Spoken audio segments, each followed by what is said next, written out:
আবু সুফিয়ান শাম থেকে কাফেলা নিয়ে যাওয়ার সময় অলমোস্ট 50,000 সোনার কয়েন আরো বিভিন্ন রকম মাল ছিল তাদের কাছে নিয়ে মক্কায় যাচ্ছিল। কিন্তু এখানে একটা বড় প্রবলেম হয়ে যায়, কারণ মক্কা যেতে গেলে তাদেরকে মদিনার উপর দিয়ে যেতে হবে, আর মদিনার মুসলমানরা এই কাফেলা ছিনতাই করার জন্য রেডি ছিল। তো আবু সুফিয়ান ভাবলো এক কাজ করা যাক।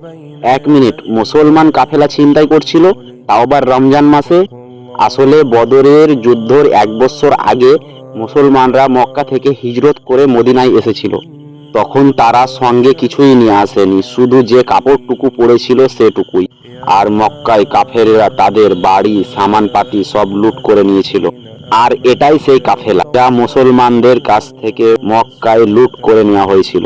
তাই মুসলমানরা কাফেলা ছিনতাই করছিল না, বরং নিজেদের মাল ছিনতাই হয়ে যাওয়ার বদলা নিচ্ছিল। তো আবু সুফিয়ান এই কাফেলার হেড চিন্তা করলো, কি যদি এই রাস্তায় যাই তাহলে তো মুসলমানরা আমাদেরকে ছাড়বে না।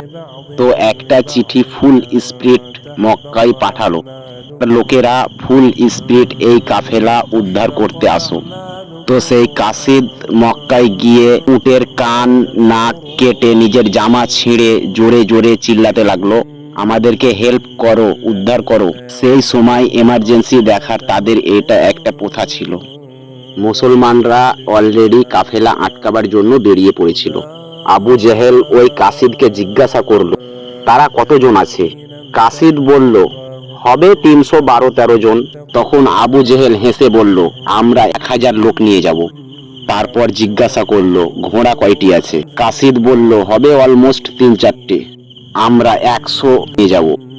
তারপর আবার জিজ্ঞাসা করলো, উট কয়টা আছে? কাসিদ বলল, অলমোস্ট 70। তো আবু সুফিয়ান কাফেলা মেন রাস্তা ছেড়ে লোকাল একটা রাস্তা দিয়ে মুসলমানের হাত থেকে পালিয়ে গেল।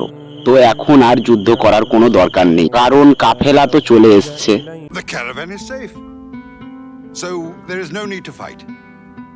তখন আবু জেহেল বলে উঠল, এই মুসলমানদেরকে আর ছাড়বো না, কারণ ওদের একজনকে মারার জন্য আমরা 3 জন করে আছি।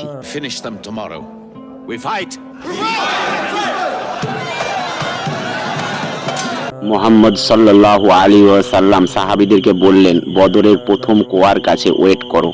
তখন একটা সাহাবী এসে জিজ্ঞাসা করলেন, ইয়া রাসূলুল্লাহ, এই জায়গা কি আপনি আল্লাহর হুকুমে পছন্দ করেছেন? মুহাম্মদ সাল্লাল্লাহু আলাইহি ওয়াসাল্লাম বললেন, না, মসবারাতে। তো সেই সাহাবী বলল, আমরা একটু এগিয়ে গিয়ে পাড়াও দিব, সেখানে অনেক পানি আছে, আর দুশমনরা এই পানি কবজা করতে পারবে না, তার আগে আমরা কবজা করে নিব। আর আপ সাল্লাল্লাহু আলাইহি ওয়াসাল্লামের এই পরামর্শ অনেক পছন্দ হলো। তো রাতারাতি ফৌজ এই জায়গা থেকে এই জায়গা ট্রান্সফার হয়ে গেল। দ্বিতীয় দিন আবু জেহেলের ফৌজ মুসলমানদের মুখোমুখি হয়। তার ফৌজ অলমোস্ট মুসলমানদের থেকে 3 গুণ বড় ছিল। উতবা মক্কার বড় বিজনেসম্যান, সে তার ভাই এবং ছেলে মুসলমানদের সামনে এসে চ্যালেঞ্জ করতে লাগলো, কি কেউ আছো আমাদের সঙ্গে লড়াই করবে? তো মদিনা থেকে 3 জন সাহাবী সামনে বলল, এরা কারা? আমরা আমাদের ভাইয়ের গলা কাটবো, যারা নিজেদের বাপ দাদার ধর্ম ছেড়ে এসেছে। হযরত হামজা, হযরত উবাইদা আর 25 ইয়ার্সের আলী রাদিয়াল্লাহু তাআলা আনহু সামনে এলো, আর যুদ্ধ স্টার্ট হলো। হযরত উবাইদা জখম, আর হুদবা তার ভাই এবং তার ছেলে মারা গেল। হুদবা তার ছেলে হুজাইফা, যে মুসলমানদের ফৌজে ছিল, তার চোখের সামনে নিজের বাপ, ভাই এবং চাচাকে মেরে দেওয়া হলো। কিন্তু তবুও সে মুসলমানদের ফৌজ ছেড়ে যায়নি। মুসলমানদের চিন্তা ছিল যে দুশমনদের ফৌজ আমাদের থেকে অনেক বড়, তাই নিজেদের সেফটি মাথায় রেখে আমরা হামলা করব না, বরং তোমরা আসো।